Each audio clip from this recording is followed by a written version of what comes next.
4 بجے پیمز اسپتال سے اٹھا کے یہ لوگ لے کے گئے ہیں کوئٹہ. انہوں نے جو بھی عمل کیا ہے اس کا دفاع عدالتوں میں وہ کریں گے اپنے وکلاء کے ذریعے. اس بات پہ جائے بغیر جس طریقے سے ان کو ٹریٹ کیا جا رہا ہے، بے شمار ان پہ مقدمے بنے. سپریم کورٹ آف پاکستان کی کلیئر ڈائریکشن ہے کہ ایک جرم کے ایک سے زیادہ مقدمے نہیں ہو سکتے. دیکھیں، نقطہ سمجھیں بیچ میں.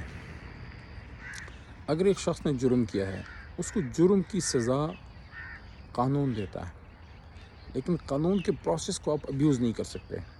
اب کس طرح؟ دیکھیں، اگر انہوں نے کوئی جرم کیا ہے تو اس کی ایک ایف آئی آر ظاہر اسلام آباد پیریفری میں جو ہے وہ کٹ سکتی ہے جہاں سواتی صاحب رہتے ہیں، اور اس کا جواب وہ ہائی کورٹ میں اور سپریم کورٹ میں اور سیشن کورٹس میں وہ دے دیں گے.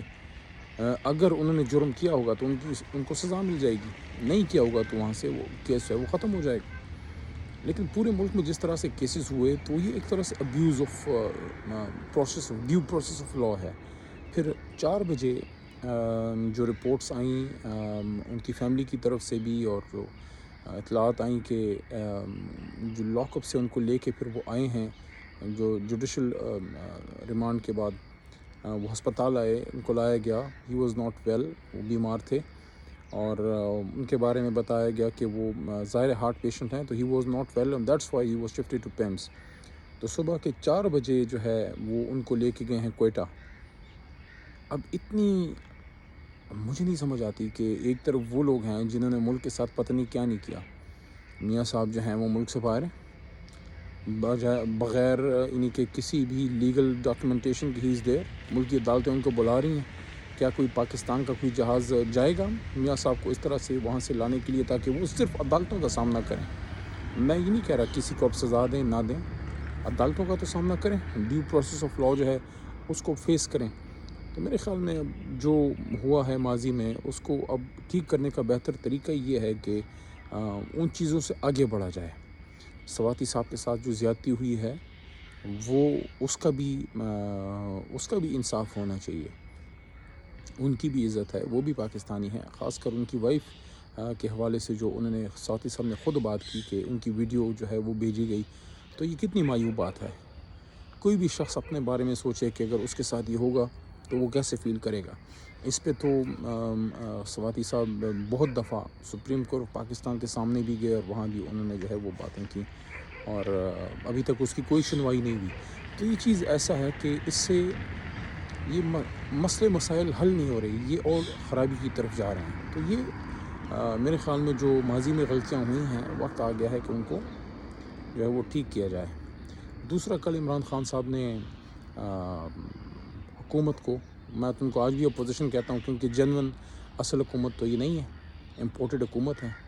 اور اگر کوئی اس کو اچھا سمجھے یا برا سمجھے، میں تو کہوں گا جو بات عمران خان صاحب کہتے ہیں کہ امپورٹڈ حکومت ہے، امریکی ایمان پہ یہ حکومت جو ہے وہ بنائی گئی.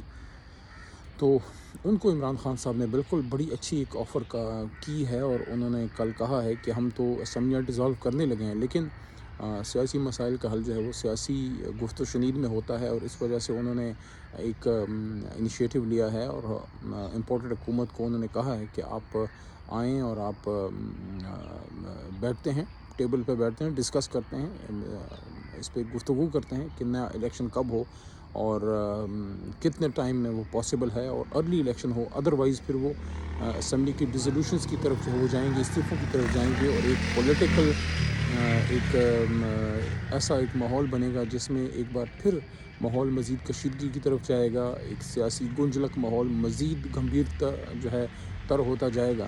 تو یہ ایک بہترین ایک اپرچونٹی ہے اس وقت حکومت کے پاس کہ وہ اس کو اویل کرے. اور سب کو پتہ ہے، ان کو بھی پتہ ہے کہ وہ کس پروسیس سے آئے ہیں. جنون تو ان کا کوئی بھی طریقہ کار تو نہیں تھا جس طرح سے وہ آئے ہیں. تو اب دیکھتے ہیں کہ حکومت اس پہ کیا کرتی ہے، کیونکہ یہ ہمیشہ یہ کہتے تھے کہ عمران خان صاحب گفتگو نہیں کرتے، سیاسی مسائل کا حل سیاسی طریقے سے حل نہیں کرتے، بیٹھتے نہیں ہیں، مذاکرات کی بات نہیں کرتے. تو وہ کر دی عمران خان صاحب نے. اب دیکھتے ہیں کہ یہ لوگ اس پہ جو ہے وہ کیا بات کرتے ہیں. میرے خیال میں یہ حکومت وقت کے لیے ایک بہترین ایک اپرچونٹی ہے کہ وہ اس موقع کو جو ہے وہ اویل کریں اور اس کا جو ہے کوئی مناسب حل جو ہے وہ نکالیں۔ دوسرا جو بڑی باتیں ہو رہی ہیں کہ عمران خان صاحب جو ہیں انہوں نے تو ڈیزولوشن آف اسمبلی تحلیل کرنے کی بات کی ہے، لیکن کیا صوبائی حکومتیں ان کا اس میں ساتھ دیں گی؟ تو میرے خیال میں وہ مسئلہ بھی کلیئر ہوا۔ جو پرویز الہی صاحب آئے ہیں اور خود بھی آئے، مونس صاحب بھی، اور کلیئرلی انہوں نے کہا ہے کہ عمران خان صاحب جب کہیں گے تو اسمبلی ڈیزالو کر دی جائے گی اور ان کے صرف حکم کا انتظار ہوگا۔ تو اس کا تو بہرحال مسئلہ ایک طرف ہو جائے گا انشاءاللہ۔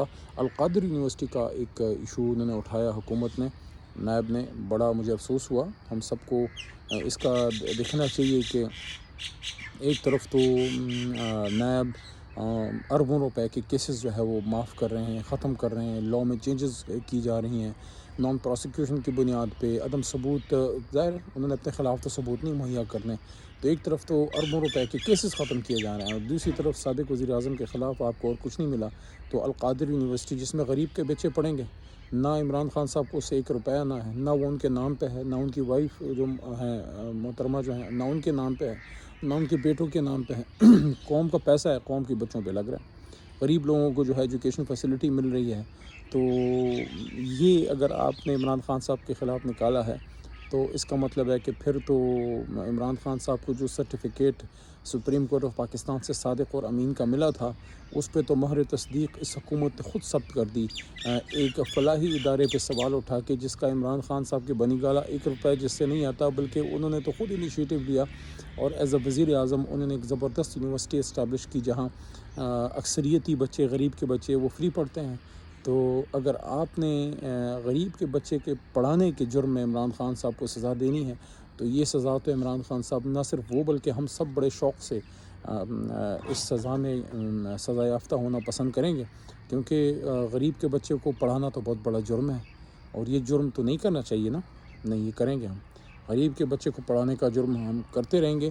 اور آج ایک دوسری ایک افسوسناک چیز امریکنز کی طرف سے ایک چیز آئی، ان کے اسٹیٹ منسٹر ہیں، ان کے سیکریٹری آف اسٹیٹ اینٹونی بلنکنز کی طرف سے، کہ پاکستان کو وہ دوبارہ اس میں ڈال رہے ہیں جو لسٹ ہے جہاں پہ ان ممالک کی جہاں لوگوں کے ساتھ جو ہے مذہبی منافرت کی جاتی ہے اور ریلیجس وائلیشنز وہاں ہوتی ہیں، مذہبی انتہا پسندی یا مذہب کی بنیاد پہ لوگوں کے ساتھ زیادتیاں ہوتی ہیں۔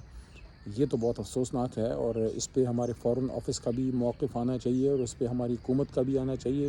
بلاول صاحب تھوڑی سی ہمت پکڑیں، تھوڑا سا جواب دیں۔ میں نے تو آج دیا بھی ہے اور ابھی بھی بات کر رہا ہوں، ٹویٹر پہ بھی میں نے اس پہ اپنا موقف دیا ہے اور آج یہاں بھی میں آپ کے سامنے اپنے اس یوٹیوب پہ بھی یہ بات کر رہا ہوں کہ امریکنز کو ہم کلیئرلی کہنا چاہتا ہوں کہ آپ کی اس جنگ میں جو ہماری نہیں تھی، لیکن بہرحال ماضی میں جو مشرف صاحب کے دور میں فیصلے ہوئے اس کی قیمت ہم نے چکائی ہے، ہماری ریاست نے چکائی ہے۔ 70-80 ہزار بندہ ہم شہید کروا چکے ہیں اور ابھی تک آپ خوش نہیں ہوئے، ابھی تک آپ کو تسلی نہیں ہوئی۔ یہی تو وہ بات ہے جس پہ عمران خان صاحب ان کی آنکھوں میں کھٹکتے ہیں، کیونکہ عمران خان صاحب ان کو آنکھوں میں آنکھیں ڈال کے کلیئر کٹ بات کرتے ہیں۔ جب عمران خان صاحب نے کہا تھا نا کہ ایبسولوٹلی ناٹ، وہ اس لیے کہا تھا کہ جتنا بھی آپ ان کے لیے کر لیں یہ آپ سے خوش نہیں ہوں گے۔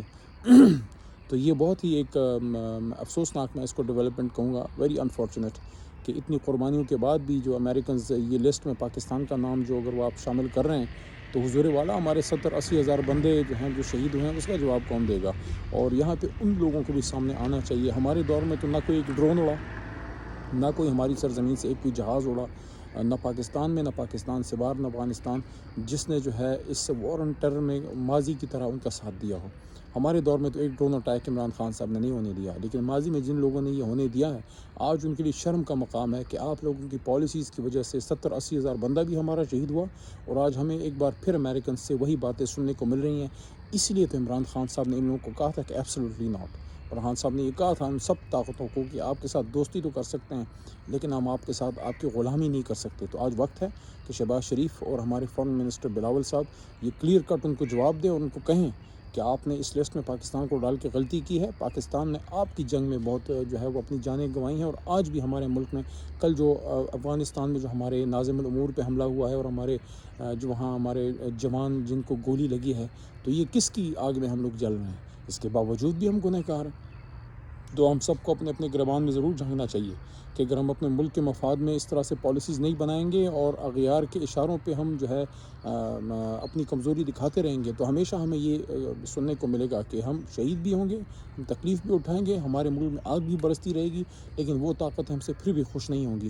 اس لیے تو اللہ نے فرمایا تھا کہ وَلَن تَرْضَ عَنْكَ الْيَهُودُ وَلَا النَّصَارَىٰ حَتَّىٰ تَتَّبِعَ مِلَّتَهُمْ قُلْ إِنَّ هُدَى اللَّهِ هُوَ الْهُدَىٰ وَلَئِنِ اتَّبَعْتَ أَهْوَاءَهُمْ بَعْدَ الَّذِي جَاءَكَ مِنَ الْعِلْمِ مَا لَكَ مِنَ اللَّهِ مِنْ وَلِيٍّ وَلَا نَصِيرٍ۔ اور مت جو ہے ان کو دل کے عزیز بناؤ، یہود و نصارہ تب تک تم سے خوش نہیں ہوں گے جب تک تم اپنی ملت چھوڑ کے ان کی ملت پہ نہیں آ جاتے، اور بعد ہدایت آنے کی بھی اگر کوئی اپنی دل کی من کی خواہش پہ چلے گا تو نہ ان کا اللہ کہتے ہیں نہ کوئی مددگار ہوگا دنیا میں، اور نہ ان کا کوئی مدد کرنے والا ہوگا، نہ نصیر ہوگا، نہ مالک ہوگا۔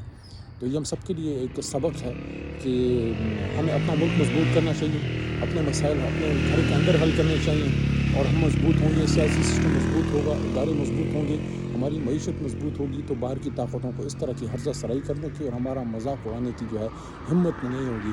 اس لیے ہم کہتے ہیں کہ آئیں اپنے مسائل حل کریں، یہ جو ہمارے مسئلے ہم نے خود اپنے ہاتھ کے بنائے ہوئے ہیں ان کو ٹھیک کریں۔ اعظم سواتی صاحب کا مسئلہ، یہ اگلے الیکشن کا مسئلہ، یہ احتساب کے مسائل، یہ الیکشن کے مسائل، ان چیزوں کو ہم جو ہے وہ حل کریں اور سیاسی مسائل کو سیاسی ٹیبل پہ حل کریں تو انشاءاللہ پاکستان مضبوط ہوگا۔ پاکستان زندہ باد۔